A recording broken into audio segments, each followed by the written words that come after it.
Welcome, everyone. I'm so excited to have you guys here. We're about to record episode 6 of the podcast with one of my favorite people, a soul sister, a comrade, so many things to me, Luisa Lucia. And there's so much I can say about her, but before I do, this will be a different and special episode.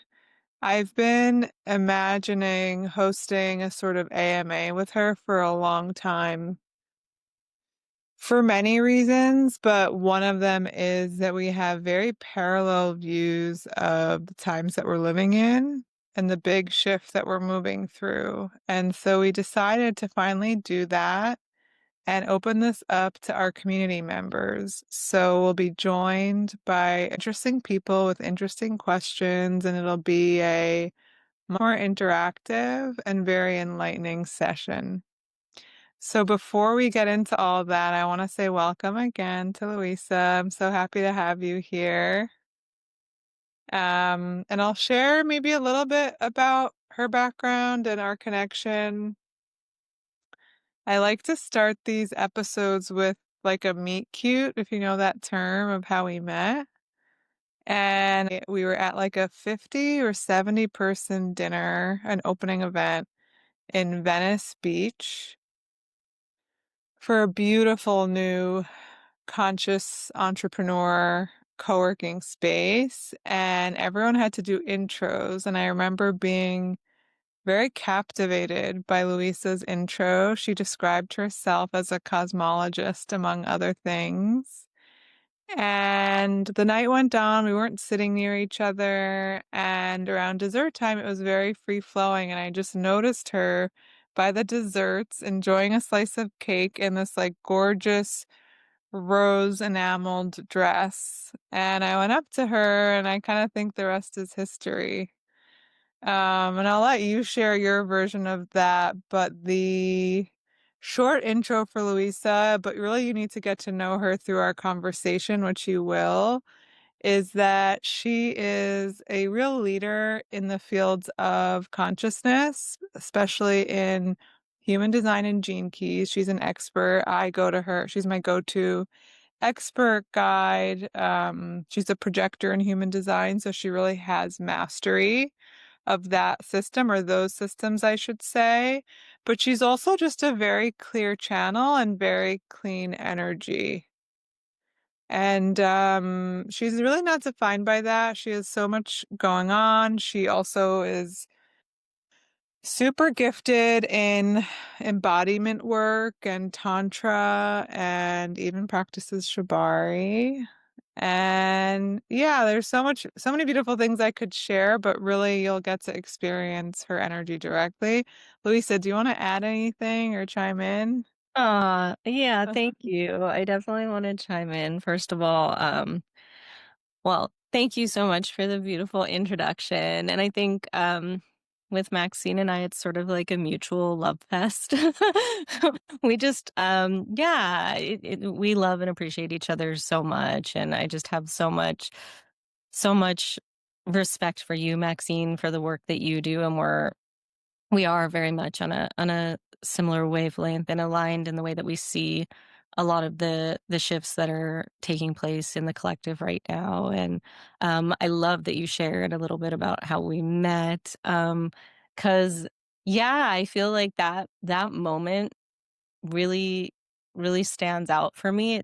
It's funny, but I feel like that was yeah, that was, like, the greatest fruit of that dinner. It was a beautiful evening. It was, like, a great dinner, and, like, there were a lot of things. I remember there were a lot of things happening that night on my end, just, like, personally within my own within my own little world, but meeting you was, like, the greatest thing to come out of that night, and I see it really as, like, the fractal convergence. Like, we were definitely, like, meant to meet at that moment in time, and it was so beautiful the way that it happened because at least from the standpoint of human design, me being a projector, you being a manifester, and I was just kind of standing there, sort of like minding my own business at the dessert table. You approached me, and it was perfect, and it was, you invited me, you asked to, exchange information. You said, "Can we keep in touch?" And I really wasn't. It was funny. I wasn't sure if I was going to hear from you or not. And then a couple of days later, you messaged me and asked me to coffee, and I could feel in my G center, which is my authority. I was like so excited. I could feel it, like the excitement of like, yeah, I want to go meet her for coffee.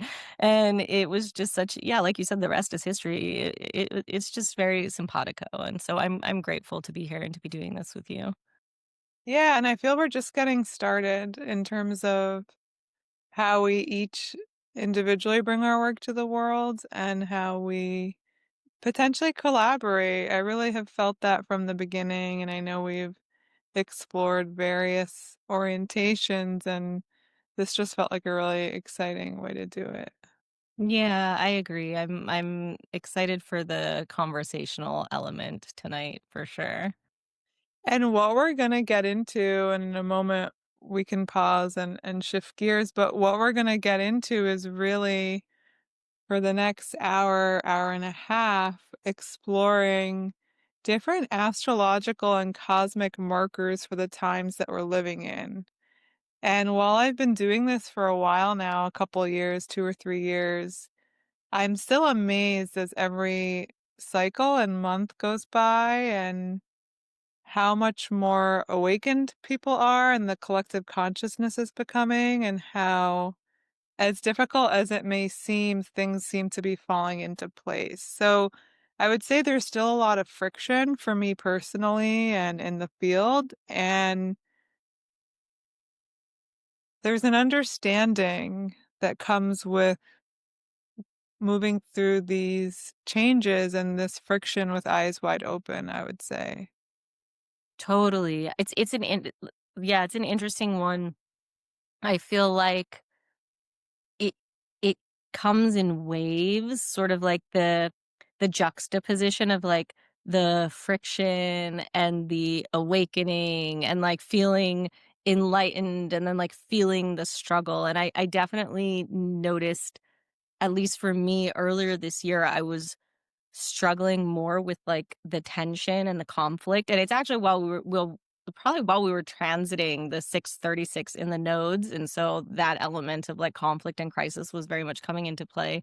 And then as the year progressed, I really feel like, at least for me personally, that I jumped timelines and I'm so much more at ease with everything that's happening now, and I feel like we're all doing that, but at slightly different, it's aligning differently for everyone, but, like, similar at the same time. Yeah, I teach about this actually. I just, in October, I taught Mastering Your Destiny. And the way I describe it is that there is a collective divine timing, and then there's personal cycles and personal divine timing. So there is a lot of synchronicity and mirroring and collective field. And then there's real personal destiny, which is such a beautiful metaphor for how individual we all are and our unique blueprints. And there's like the snowflake metaphor, but really like the constellation metaphor in a way. And just so everyone's following, when Luisa references the 6 and the 36, she's speaking about gates in human design, or in Gene Keys, they're called keys. And so she really brings this lens of the 64 gates in Gene Keys. And for me, it's more the language of astrology, which you also speak. Um, but yeah, I'm going to start letting some people in so we can expand Yay. the fun. We were just talking about, I have a hypothesis about how the next 10 to 15, possibly even 21 years will be the dawn of cosmic consciousness, and how it is mirroring in a way the last 10 to 15 to 20 some odd years that was the dawn of earth-based consciousness. And this awareness that we had certain events during the awakening to earth-based consciousness, right? Awareness of the earth, whether that's climate change or awareness of where our food's coming from, that there were certain Earth-based events like the pandemic and whatnot to awaken us to that wisdom, and how in the dawn of cosmic consciousness, I expect a series of events possibly to awaken us to our place in the cosmos and the galaxy. And as we were discussing it, we were talking about Three Eye Atlas, which is a very unique event, and how Luisa is one of the people who I think is best equipped to speak into it. And she was giving us a layperson summary of what exactly is Three Eye Atlas and what does it mean for the people living on Earth. Yeah. Um, so yeah, just to drop back into that little summary of Three Eye Atlas. So it's a comet that entered our solar system from deep space earlier this year. We identified it right around the beginning of June 2025. And it came from a very distant region of our galaxy. It traveled very long and very far to get here. And it's actually not that common that interstellar objects enter the solar system, because space is so incredibly vast, right? And the void of space, like between solar systems, is expansive, it's extensive. And so to have something enter our solar system from so far away, it just doesn't happen often. And in the case of Three Eye Atlas, um, based on its trajectory, we can tell that it originated approximately from the thick disk in the center of the Milky Way.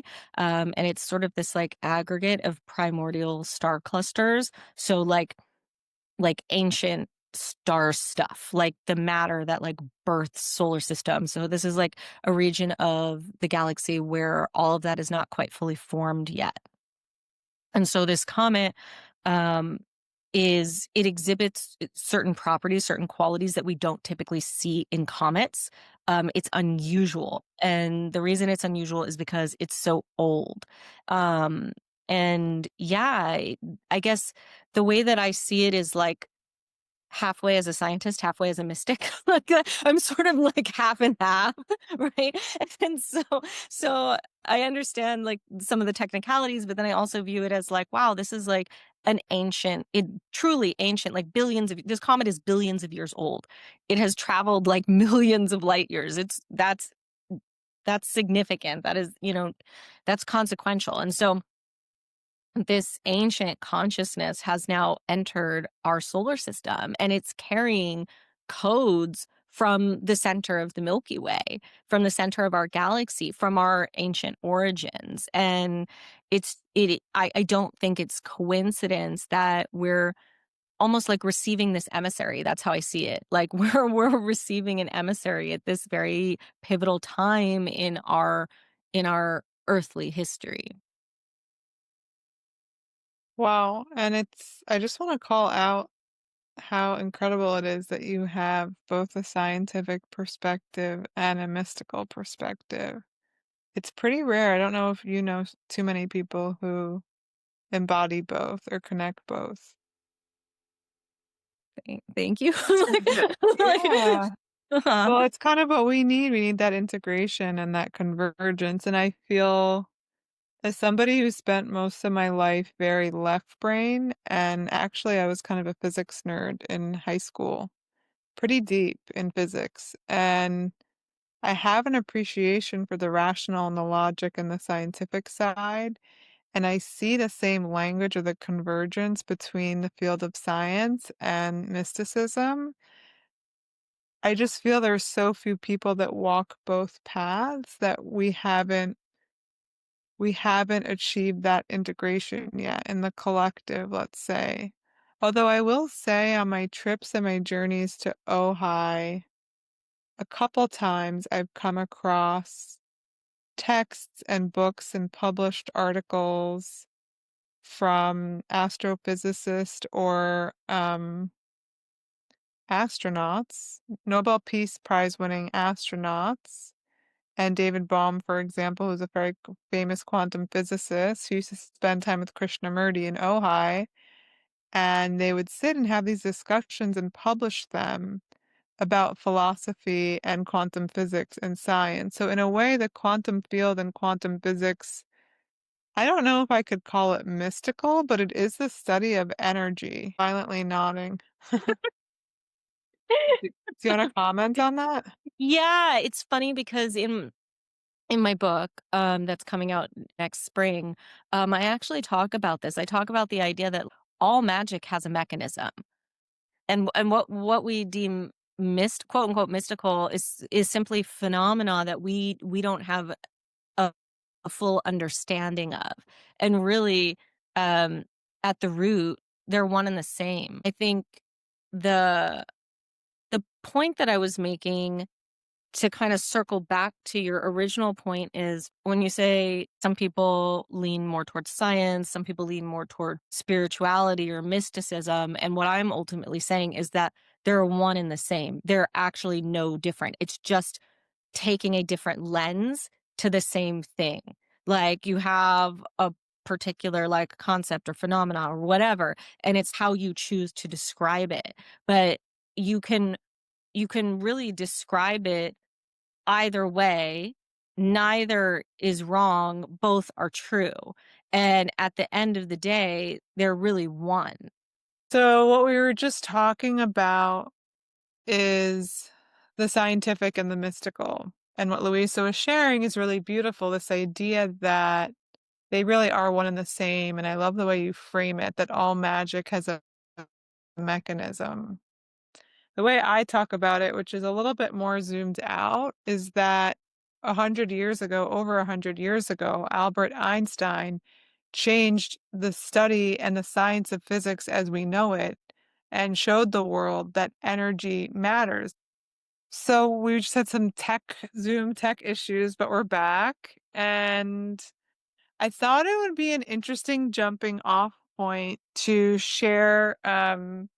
I know that both of us actually have really wonderful theories using astrology, human design, gene key, sacred geometry to understand the paradigm shift that we're living through. And then also, honestly, in the last month, I've just learned to describe it in a two-sentence version because things are moving so fast, and that's helpful. So I'll probably give a 3 or 4 minute version, and then Luisa, I'd love for you to give your condensed conversational cocktail party version, and then we can go deeper from there. Sounds good. So my version, I practice a field called archetypal astrology. It's a niche field within astrology that's based on depth psychology, so Carl Jung's work, sometimes called transpersonal psychology as well. And we look at the planets and the zodiac as archetypes, and in a way, consciousness that affect the consciousness down here, as above, so below, as within, so without. So, this mirroring principle, this idea that the universe is holographic. And within that, in the astrology practice, we typically look at 10 heavenly bodies, 8 planets that we've since discovered, and 2 heavenly bodies, which are the luminaries, the sun and the moon. So we have these 10 heavenly bodies, and 5 of them, the sun, the moon, and the closer planets, Mercury, Venus, and Mars, which are closest to the sun and the earth, are considered personal planets. So when we work with them and look at them in our own birth data, they're very personalized. Then there are 5 outer planets that have longer orbits. So there's Jupiter, which has about a 12-year orbit of the sun, and it goes all the way out to Pluto, which is around a 250-year orbit of the sun. And these 5 outer planets have more of a collective impact. So in late 2024, I felt called to give a presentation called Collective Awakening 2025.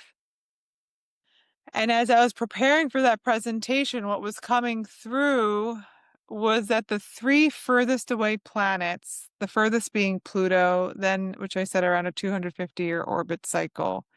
Then the next furthest is Neptune, a 165-year orbit. Then the next furthest is Uranus, is an 84-year orbit. I could see how these 3 outer planets that are furthest away and have the biggest impact on the collective consciousness, or unconscious, maybe we can say, are moving in an exquisite synchronicity to shift into new energy and new signs together. So you have to imagine that this 84, here we just had Susie signing in. You have to imagine that these massive structures with these massive orbits, so 84 years, 165 years, 250 years, are all synchronized within 18 months to enter new signs. 18 months. That's a big energy shift, no matter how you look at it. And it's not just that they're moving into new signs, it's that we're having this collective shift from earth and water. There's four elements: earth, water, fire, and air. We're having this collective shift from earth and water placements into fire and air. And elementally, fire and air signify spirituality up to the heavens. And so it was coming through when I was studying this and preparing the collective awakening presentation is that there's an 18-month window when this big shift, this paradigm shift is happening. And that in the same way that these planets were in earth and water signs for the last, they spend Uranus to Pluto, which is the planets I'm speaking about that are furthest away, spend an average of 7 to 21 years in each sign of the zodiac, which maps to 12 signs, and that maps to the longer orbits. Yeah. So not only are they shifting into fire and air, but because they were in earth and water, I could see how the last 5, 10, 15 years was the dawning of earth-based consciousness. It was awakening us to our relationship to this planet, the earth, where things come from, our food sources, all these events into what I call the dawn of cosmic consciousness. Now, within that 18-month window, it started from November 2024 when Pluto permanently moved into Aquarius and is carrying on through April 2026. Not that far away, right? We're mid-November now, so 5 or 6 months. That's when, of this trifecta of Pluto, Neptune, and Uranus, all three move permanently into their new placements, into fire and air. And I will say, since I worked on the first presentation, which was focused on these three outer planets, I heard something that we haven't had something like this in 100,000 years, really, where those three planets are moving in this synchronicity. But since I first came up with this, or it came through me, I should say, in late 2024, you could then see how it's not just the three of the five, it's actually all five. It's a little less significant with Saturn and Jupiter because they have shorter orbits, but I'll just break it down for anyone who is following. What we've seen is Pluto shifted into Aquarius. Neptune went from Pisces into Aries and a fire sign. And Uranus went from Taurus into Gemini, an air sign. Aquarius is an air sign as well. And what happened is that when Neptune was finishing its cycle, which is a 165-year cycle and coming into Aries, Saturn suddenly caught up and they went through together. So Saturn has about a 30-year cycle. So it's very concentrated energy. The last piece of this that maybe we'll get into is the way we track planets from on Earth in the field of astrology is that we look at how they're moving from our perception. And so what that means is that planets retrograde. So everyone's talking about Mercury retrograde right now. Planets that are close to us and planets that are far to us retrograde. So they will move forward and then they'll retrograde for a few months to go over past lessons and move forward again. And so the short version of this is that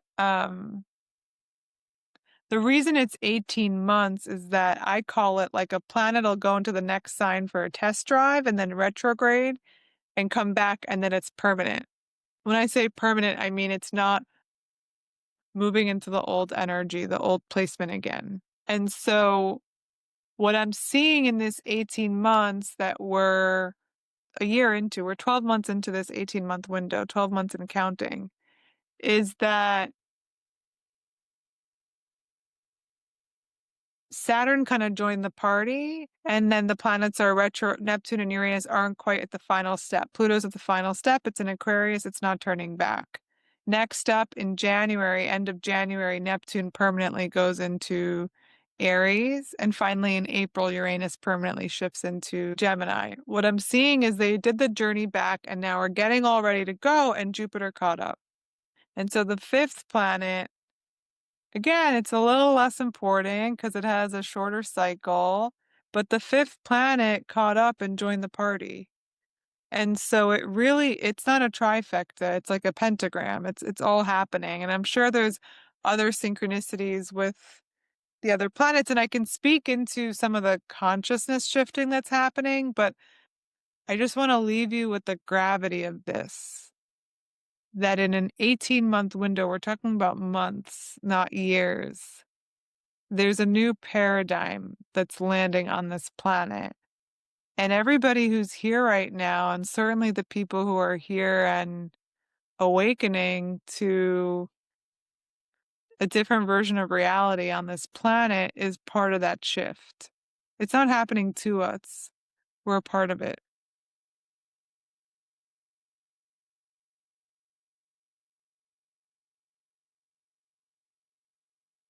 So I know that was a lot, but Luisa, do you want to layer in sort of the human design perspective?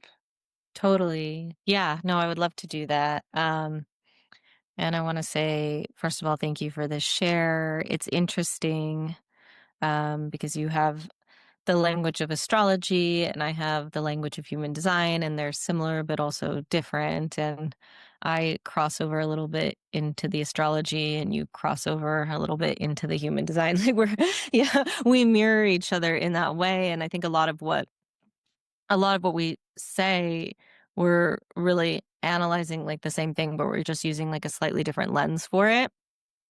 And I do understand what you were sharing in terms of how consequential it is that like all our outer planets are shifting signs in a very short window of time. Like that is massive. It is definitely significant. And I think we're all feeling the effect of that. Like I know that I have felt the effect of that. And I, for me, the way that I see it, with human design being my primary lens, is that everything that's happening right now with those outer planets moving into these new signs, these new energies, it's sort of it's ushering this like bigger collective shift that I very much see as like cycles within cycles within cycles. And so when I think of the global cycles, which is what we talk about in human design. We call it global cycles or the global consciousness program. And we're looking at these larger, approximately 400-year cycles, 411 years to be specific. I see what's happening now, right now, in this present moment in real time, as the buildup to this even bigger shift that's coming in 2027. It's sort of like we're gearing up, like this is the preparation for the changing of the keys, which is again what we look at in human design. And so I can say a little bit more about that, give the big picture overview of how we actually analyze these cycles through a human design lens, but one that's like a little bit more accessible. I won't get too technical with it, or I'll try not to, because I can I can go there, but I won't right now in this moment. I'll just keep it a little bit more simple. But essentially, when we're looking at global cycles, we're working with the precession of the equinox, just like you do in astrology. It's the same thing that we're looking at, that we're working with, but we just look at it slightly differently. And global cycles essentially tracks these incremental shifts in that precession. And what that means in a very basic sense is the stars that sit in the background are in the background of our galaxy and beyond, like that kind of frame the solar system. Over long periods of time, the position of those stars changes because of precession, because the Earth, or maybe I shouldn't get into like all the technicalities of like, okay, our axis is tilted and there's like a wobble, and over very long periods of time, one full cycle of precession is roughly 26,000 years. What happens is the background frequency changes. Um, what that means is, from a human design lens, we receive information from all the star systems in the sky, due to the neutrino stream, data that originates in these stars, in the center of stars as a result of fusion. um, that data reaches Earth over time at nearly light speed. And as the stars in the background change over long periods of time, the data field changes. And the thing about this data field is that it conditions our collective consciousness. When we think about neutrinos, what we're really talking about are like quote unquote light codes. So, like in the spiritual community, people talk about light codes, and sometimes they don't really know what they're talking about. But the reality is, neutrinos are subatomic particles that originate in the center of stars. It's a very real thing, and these particles are information carrying particles. They carry like a tiny little packet of data essentially. And this data field fluctuates, and over long periods of time, it fluctuates more and more. And so when we're looking at global cycles, what we're tracking are these incremental shifts, and you can splice it down to like smaller and smaller periods of time, and then zoom out to larger and Same, larger periods of time. same.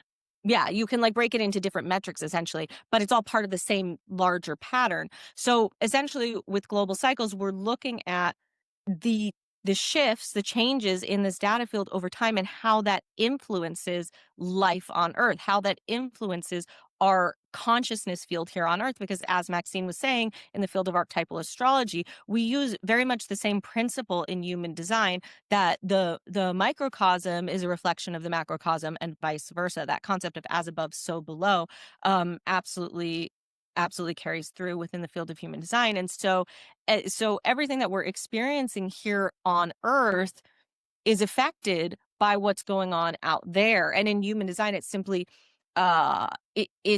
it's a result, it's a consequence of the neutrino field that we are receptive to. And so when we're talking about these collective shifts through the lens of human design, we're looking at how that neutrino data changes over time, and we have a mechanism to actually map that and understand it, and to be able to see how the data affects us directly in real time. And so when we talk about global consciousness and global cycles, there's going to be a major shift in what human design calls the program. There's going to be a major shift in the program and in the background frequency, come 2027. And we've been building up to this point, and some of these shifts that like Maxine just addressed are all part of that bigger picture of what's Is happening. this like a January 1st, 2027 thing? So such a great question. It's actually going to be February of 2027 that Okay. the keys officially change, and it's very connected to Pluto in Aquarius, and specifically in the 41st gate. Yeah, that Yeah, makes sense. I yeah, actually want to connect some dots from what we're both saying, and then I have a big question, and then I want to open it up to questions. yeah. So, how I want to connect the dots, because I gave a very short version, is what Luisa referenced as the precession of the equinoxes. That is the foundational mechanics of what we're speaking into. When I say that astrology is how we observe the planets shifting, celestial objects shifting from the point of view of Earth, the precession of the equinoxes is based on the fact that Earth is on a little bit of a tilt. And so it looks at where that pole, that arrow, that tilt is pointing to which constellation. And this is where the language comes in of the age of Aquarius. So it's something we grew up with, we heard whispers, a hit song, Age of Welcome to the Age of Aquarius. And what that means is that while the precession of the equinoxes is a 26,000 year of that arrow, that tilt doing a full 360 degrees, what that breaks down into, if you divide it by the 12 constellations that it can be pointing into, is roughly a 2,200-year cycle in each sign. And so what we're both talking about is entering the age of Aquarius. My mentor often says, when you're making a 2,200-year shift, you're moving into a new age. It's actually backwards from Aries to Pisces to Aquarius.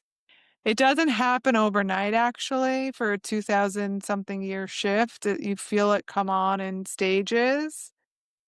But it's not just a 2,200-year shift from the age of Pisces to the age of Aquarius. There's a prophecy about the age of Aquarius. So it's really it can be a 2,200-year shift, but it can also be a 26,000-year arrival at some time in history. But that's the connective tissue between both of these fields, and astrology is part of human design. Now, and I'm curious to go back and look at the astrological events from when I say the 18-month window ends, which it's always cycles and cycles and cycles, but the paradigm lands April 26, 2026. I have a joke, Shani knows my joke, that spring summer 2026 is going to be the hottest runway season ever because basically at the end of April 2026, the third of the three outer planets lands sort of irreversibly in its sign. And then 2 months later, 3 months later, in July 2026, the nodes of destiny shift into Leo and Aquarius. So it's like game on. So I'm curious between that time and February, which you say is the official changing of the keys, the new program landing in human design, what happens, and I'll check that out. But my question is, when you refer to the data, are you referring, is this the gates or the gene keys? Is that the data? Yeah, totally. So what I'm referring to is, yeah, absolutely the gates, because that's how we track the neutrino field. Totally. Okay. Yeah. I would think it's beyond. I mean, when you think about the wisdom and the light and the stars, how can you encompass them in 64? Totally. Okay, so no, great question. So yeah, there are a couple things I'll say about it. Um so it is more than that, because you take the 64 gates and you divide them into 6 lines, and then you can zoom Right, even further and look at like the substructure, which is right. the groups that I just taught. So I mean, yeah, no, there again, it's like you can break it down really, like really into the details, into the fine details, going smaller and smaller, or you can look at it more big picture. It just depends on how zoomed in or how zoomed out you want to be. But really, the neutrino field itself doesn't, like, we can't, again, it's one of those things where you can't make meaning of it without some kind of metric, without some kind of measuring stick. Yeah, And so, like, the rave mandala in human design, that's the measuring stick, essentially. yeah. That makes total sense to me. It's nice that there's a taxonomy to understand it. Yeah. Okay, I definitely want to open up to questions. I don't know if you guys have any burning questions or just curiosities. We just explained some esoteric concepts as conversationally as possible. So, any clarification, any curiosity around the 18-month, 2027, anything else we're open to.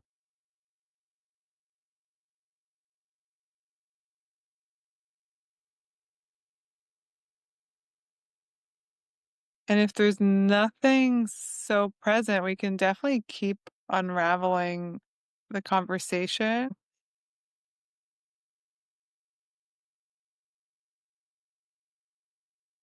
So, I think there's a few directions we can take it. I can speak into some of the wisdom I've been receiving about this 18-month window, and I'm really honestly kind of celebrating that we're 12 months into the 18 months.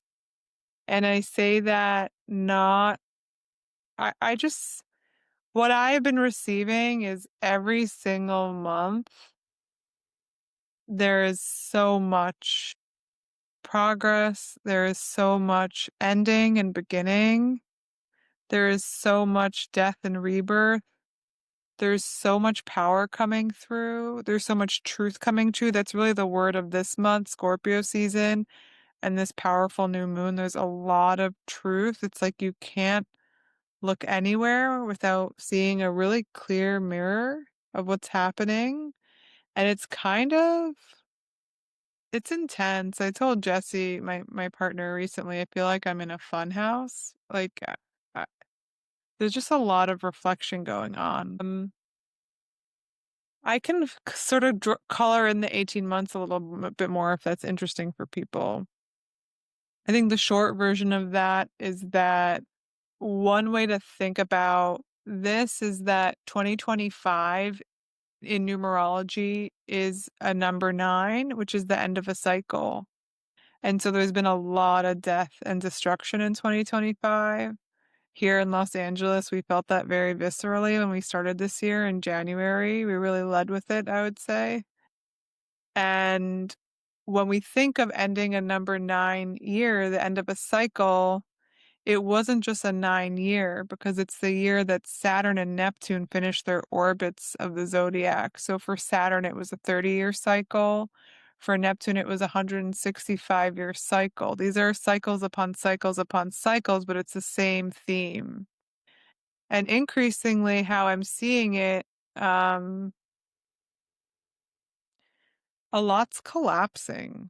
A lot's collapsing into one. There's a lot of convergence. And the microcosm of that might be this month with the Scorpio energy, like collapsing into truth, undeniable, inalienable truths. But for example, we're not to get too complicated, but we are every 18 months, the lunar nodes shift. They're called the nodes of destiny. And every 18 months, when they shift into two opposite signs, we're learning something collectively about our destiny. And right now, we're in this Pisces Virgo placement of our nodes of destiny. We're learning something intrinsic to the energy of Pisces and Virgo. And it also commands where the eclipses are. So the eclipses are in Pisces and Virgo as we go through this. So to break it down month to month, I was really shown how the eclipses in September was the 9th month of the 9th year. There was a lot of ending and beginning. And I was shown how since then, the 10th month, October, was the faint start, the faint beginnings. 10 is 1. So it's really energy. Actually, in Judaism, mystical Judaism, there's something called the Gematria. It basically summarizes all of life in numbers. We break down every single word into the numerical value. And there's something quite numerical about the code, the source code of humanity, of life on this earth, intergalactic, just the whole entire universe. And so, yeah, I'm seeing the new coming in the 10th month, October. The 11th month feels, I've heard it described as a time of healing, and I really feel that. But I just want to say, like, every month matters. There's really like the kind of new energy that's coming in month to month and in this 18-month window is lifetimes of new energy. And in a way, it almost feels, and now I'm going to get a little bit more out there. I speak a lot about the multidimensional nature of life. I have a podcast called Heaven on Earth, all about how we're multidimensional beings living in a multidimensional world, and we're waking up to these other dimensions of self and reality. But it almost feels like so much is collapsing, like past lives, current lives, ancestors, descendants, like just there's a lot of convergence. Maybe it's symbolic, the same way that we're stepping into our wholeness and our oneness. There is something really being streamlined or convergence happening. Can I like piggyback on this? Please. Okay, yeah, because I'm loving this share, and it's interesting because the like w- what I receive from what you're saying is very much related, I guess, to how I see the 2027 shift and what feels like as we approach this pivot point, like it's this pivot point is like a convergence. And so it's one of those things where I have inner vision cognition. And so I see everything in my mind's eye, right? And the way that I've been receiving 2027 for a while now is like an hourglass. I see this hourglass and I see the changing of the keys. That shift is like the pivot point where it gets really like crunchy for a second, right? But as we're moving towards that, it's like everything is starting to like pick up speed, like pick up the pace, happen really fast, and like everything's kind of like converging. And so, what I feel like from my perspective is that all of these smaller shifts, like you're talking about, like the nodes and the outer planet, like everything, and big and small, um, it's all like a piece of the puzzle. And right now, all of those shifts feel really potent. They feel really significant. And I know, at least in my own personal life, like how that's been reflected, how that's shown up for me. Like you just addressed the September eclipse portal, ninth month, the numerology of the nine.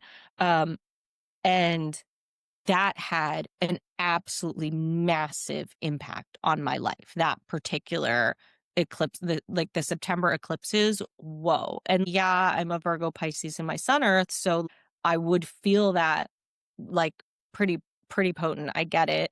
But like even just talking to other women in my circle, in my sphere, other women who experienced that particular portal, like as exactly what you said, like a massive closing of a cycle, like an ending and new beginning.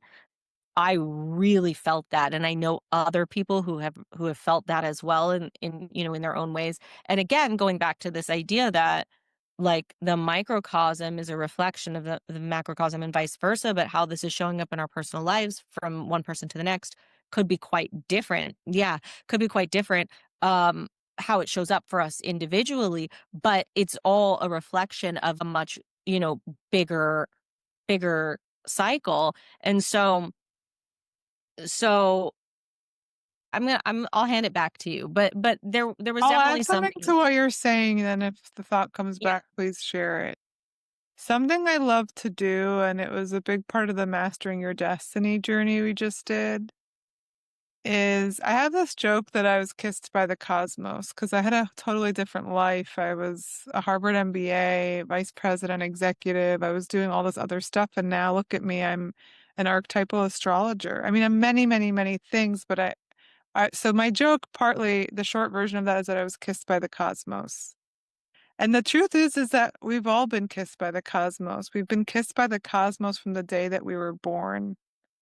And really, what I like to offer people is how have you been kissed by the cosmos? I think of Luisa. She had her 40th birthday on the heels of this eclipse portal. Like, this is the eclipse portal of all the eclipse portals. And I don't doubt that next year there'll be another eclipse portal of all the eclipse portals because we're walking into truly uncharted territory in a good way, in a powerful, soulful way. But to me, that's the kiss from the cosmos on you. We all have these moments, these synchronicities, the personal divine timing and the collective divine timing, and the place where our personal timing and the collective timing meet and kiss. And I think it's really important. It's a different skill set. It's collecting clues or paying attention or pattern recognition. It's very right brain. It's very divine feminine. It's a new skill set. Maybe with AI we're going to get there, but it's really homegrown for a lot of us. And I think it's so important to find these moments, these kisses, and to understand. I love the hourglass visual because it's almost like the whole beach of sand and the one grain of sand. And it's the metaphor for us. I love that. I love that. I forget where it comes from, but that poetic, um, I don't know if it's a poem, but that phrase that you might feel like just a drop in the ocean, but you're the entire ocean in one drop. And that is the reality of creation on this planet. We will never know how important we are until our time here probably ends. But the mystics and the sages have always talked about this. My favorite quote from a very famous mystical rabbi is that the day you were born is the day that God decided the world couldn't exist without you. Mm. And that is sort of this magic of this cosmic point of view and the dawn of cosmic consciousness for me. Luisa, I feel you're doing so much for that with your book, and I know the whole background story around your book that it was not premeditated. But this is a new consciousness, and I have to say it's been a tough week.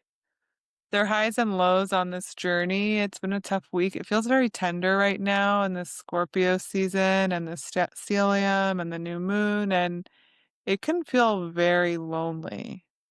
And what I've been really forced to confront is how lonely I feel and how not alone I am. Like if you connect to spirit or guides or ancestors, like they're all here. They're here. I'm really not doing this alone. I'm standing on the shoulders of giants. Right now, we're in a field. We're in a field right now. There's a field. We're influencing each other. We're connecting. There's other energy here. And it's kind of like you can intellectualize it as this like Western American myth of the individual, but it's much deeper than that. It's much more primordial. It's the original separation that allowed us to come down onto this planet and be a human being, where we separated from source. And this remembrance that we actually are source in a way. We're still connected to source. That's my hot take. And my also my tender heart. I feel that I get so excited and energized by the methods of the madness and the mechanics and the synchronicities, but it's really such a human experience. Luisa and I were talking about this last night a little bit. Just the emotions of it all, because we can intellectualize it, but we can't get through that middle part of the hourglass without really being able to feel everything that's ours to feel. I feel. We can't be delivered into the new reality without looking in the mirror and finding our truth and taking off all the versions of not self, shedding all the snake skins. That's at least how I feel. Maybe the energy will shift next next week, but it really feels that there's a huge karmic purge. Yeah, I agree with the karmic purging. I Definitely. think it's really interesting, the analogy of like shedding a snakeskin. Literally, this week I started something for like eczema, and my skin is shedding. Wow. Wow. But it's been a really brutal couple of weeks. And so exactly what you're saying, like you are feeling all of it. Yeah, and it's been a couple weeks of Scorpio season, and Scorpio is connected to the snake. And they say that Scorpio is one of the most karmic signs, Virgo, Pisces, and Scorpio, I believe. So we are in this, it's the cycles within the cycles within the cycles. And it doesn't mean that there isn't joy and light. You know, there is a lot of joy and light. And there was I felt it, at least for me personally, in October, a big burst of joy, light, opening, awareness, new beginnings. And it's both. And I do think actually maybe we could pivot into talking a little bit about what's coming. Like, what is this new paradigm? Because it feels like a natural next step. But I do think as a transitional thought, our ability to be with both the grief and the joy and the sadness and the purge and the seedling is a big part of this. I feel it so viscerally in my own personal life. Yeah, in so many ways, but allowing the death to come before the seedling or the birth, or even at the same time, the loss and the despair and the expansion and the joy. I almost want to talk about what's coming without getting too technical or intellectual about it. It's an interesting challenge of just speaking about it from the heart space. Mm. The best way I know how to define it is actually from the gene keys. And it's so connected to my work, but really this idea of a mutation. I mean, Luisa can speak to the mutation incredibly well, but a shift in our physical being, in our solar plexus.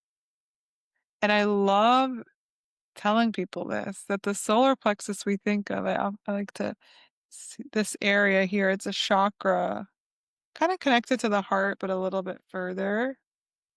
And the solar plexus, I learned that language from yoga, from the chakras. It's the yellow chakra, it's the inner sun. But it's actually, this is what I love to tell people, it's a term in a medical textbook. It's a part of our biology. It's a ganglia of nerves. And so, from a spiritual standpoint or energetic standpoint, or when you think about our aura, the solar plexus is the seat of our power. It is It's our inner sun. It's our inner center. It's our inner, yeah, it's the I am presence, if anyone's familiar with that, the monad. Really soul level I am. But medically, like in terms of the anatomy of our body, it's a ganglia of nerves. It's sensation. It's how we feel our feelings. It's quite emotional. And that's partly why I didn't want to get too in the head as we speak into it. But that's the first seedling or droplet I want to offer. Yeah. Yeah, no, I think it's really important that you brought up the solar plexus and the impending mutation because definitely like we look at the solar plexus as the source. Yeah, it was a great explanation. We look at it as the source of our emotional awareness, essentially our emotional intelligence. If we think of the brain as intellect and logic and reasoning and all of those things, the solar plexus is really like another. It's another brain. It's an awareness center, but it's our emotional awareness, and it's very much like bundled up with like our feelings and a particular intuition. Um, and that center as as an actual physical entity, if you want to call it, is is mutating in real time. This is part of this bigger collective shift that we're moving through. It's many things happening at once. Like we've already talked about this. It's not just one thing. And part of it is this mutation of the solar plexus. Sorry. A little one Mom poking in. duties. Yep. Luisa, speaking of the emotional center, Luisa has mom duties cropping up. And it's a reminder that actually we don't have a ton of time left. But I think it's a beautiful theme and note to wrap things up or move towards the end on, which is about this emotional awareness. I know it's become quite popularized to talk about the second brain and the gut being the second brain, but I actually think it's the emotional awareness that's becoming the second brain as we think of that term, the brain. And it almost feels like for me, it's like martial arts, right? It's that feeling your center, being in your center, really moving through the world from a place of knowing that you have this aura and this power that lives in your center. And it's kind of clunky or crispy or crunchy for me right now, but I'm definitely having more awarenesses or moments, even when I'm in tension or conflict with myself or with someone else, where I'm remembering my power. I'm remembering my agency. I'm remembering my power. It's actually the same conversation that we were just having about the grain of sand or the drop in the ocean, that it can feel so lonely, or we can feel like we don't matter, especially in such a loud world with so much media and social media. You just feel so small at times if you're not putting your voice out there or cutting through the clutter. Right? There's so much clutter. I was just thinking today about how we could take a photo any second or a video with our phone. There's just so much. And we can feel so small in that. And really, actually, it's the opposite. We're so big. We're so important. Every choice we make, every breath we take, like rearranges our cells. Like there's just so much power in our aliveness and our being. That's my feeling around it. Do we want to take a minute for questions or reflections before we wrap it up? Yeah, I would love to do that. So let me just. Right. Beautiful. Kristen shared something really beautiful. She was expressing how much she agrees in this idea that people are operating off of their subconscious, which is driven by emotions, whether they realize it or not. The way I think about it is the ego controls so much. Even I worked in the business world for many years in corporate America with CEOs. There is so much unconscious or subconscious reactivity and emotionality. And I think that's part of the shift is we're becoming so much more reactive, almost forcing us to confront our feeling self, what we've hidden or repressed or put into the shadow. Yeah, Richard Rudd talks about that quite a bit in the 49th key, which is obviously it's one of the solar plexus gates, one of the solar plexus keys. Any other questions or thoughts before we move into closing?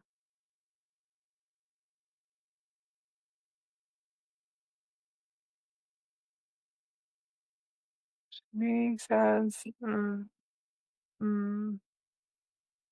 Yeah, it's getting hard to ignore. And it comes in waves. I'll say I want to close on a hopeful note. Not that this hasn't been hopeful, but I think it's important that we reach for and amplify the glimmers of hope and excitement about what's coming. It really comes in waves. It comes in waves and just like the planets, right? They move forward and then they retrograde, and they move forward and they retrograde. We're the same way. I had a beautiful moment a few months ago where I was expressing gratitude. And in astrology, we think about that we call the planets and the sun and the moon as heavenly bodies. And in that moment, I referred to myself as a heavenly body. Like my body is a heavenly body. It's all the same. So just as the planets move forward in retrograde, it does come in waves. My most exciting message is that the shift that we're living through is colossal. It's iconic. Um, at a soul level, this is probably one of the most expansive, extreme, exciting experiences you can have on this planet, especially if you're doing it with eyes wide open. Totally. I mean, I feel incredibly hopeful. I feel incredibly hopeful about everything that we're moving through. Um, I think, yeah, it depends. I feel like some of it is just how you choose to look out at the world and what's happening. And again, this is one of the things I think that Richard Rudd addresses so beautifully in the 49th key, if anyone feels called to read it. Or if you're already familiar with it, but it's just kind of like understanding why things are happening the way they are, and why in a way that's very much needed to get to this next stage in our evolution.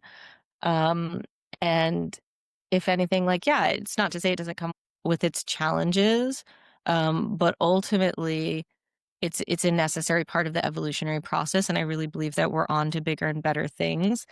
Um, there's this quote that I would love to close off the human design lens or segment with this particular quote, because this shift that we're moving through right now and heading towards in 2027 is very much tied to our our evolution from 7 to 9 centered beings. And one of the things that Ra Uruhu, the pioneer of the human design system, shared, if I can share this quote, and this is why I'm hopeful, what he says is the most important thing for the development of consciousness is the development of individual authority.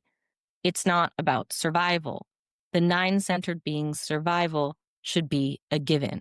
We are here to exalt our potential, and we're here to do it uniquely.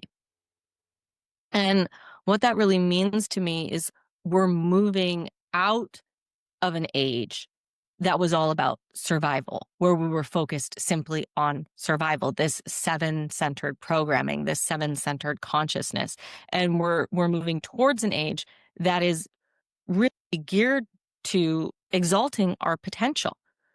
The most important thing for the development of our consciousness, this capacity to exalt our potential as humans, is to develop our individual authority. And that's obviously, it's a human design term, but Maxine, how you would say that is like to find the power within, right? And once you have the power within, you can have the power with. And so it's essentially saying the same thing, but just in a slightly different way. And for that, I feel incredibly hopeful. I think it's an exciting, yeah, maybe a difficult time, but an exciting time. Yeah, I think that's so beautiful. I really felt the power in what you were sharing as you read it. And I would describe it as feeling our own divinity, our own power, our own divinity, our own connection to source, and to move through the world from that place. And I have to remind myself that I've made so much progress already. And from a lineage standpoint, I know my ancestors are like so beyond proud of me and so grateful for what I've done. I've received that, and from a personal standpoint, it's hard to remember that when we move through the world and we have so many moments of not really feeling our power. And it doesn't feel good when we don't feel our power because it's not true. We always have power. It's an untruth. It's a lie. And I'm excited to be on the precipice of this. I'm excited to share it with you all. I'm grateful that I have people like Luisa in my life who are just a ball of light and wisdom, and that we're really building this trust and this belief and this deliverance. We're co-creating this new world, and we're doing it in community when we gather in spaces like this. So I'm walking away very inspired. Luisa is an incredible practitioner. She has a book coming out next year that's going to blow your mind. I'm going to share that in a follow-up email. The language of the stars, right? Yep. The language of the stars, and she's an incredible human design practitioner, and yeah, there are a lot of resources available, and just appreciating the bigness of every month that we're in. Thank you everyone for joining. Yay. Thank you for having me, Maxine. Yeah. Thank you guys so much. This was lovely.